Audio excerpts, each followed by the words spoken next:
देखो जो भली भाव में श्रद्धालु आसवे विशेष करके जमी ठीक ढंग से करेंगे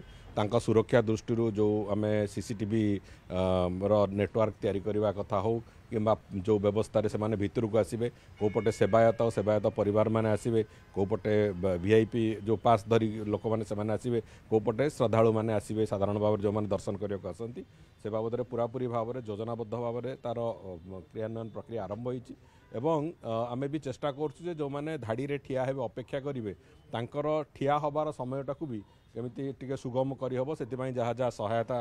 पानी इत्यादि इत्यादि जहाँ जहाँ करवा कथा से व्यवस्था भी आम करवा आरंभ करूँ तेणुक गोटे स्तर मीटिंग आम समस्ते थी मो निज प्रेजेन्स रे से कथा कराइला एवं द्वितीय स्तर आउ गोटे मीटिंग कलेक्टर आउ डीसीपी एमाने थी कर सारी एवं दरकार पड़े आम विभिन्न निजोग सांगे भी चर्चा आलोचना चली मत लगुच एथर समस्तंकर सहयोग रहिबो एवं जो कथा लक्ष्य रखाई ठीक 10टा सुधा महादीप उठिबो मु भावुची से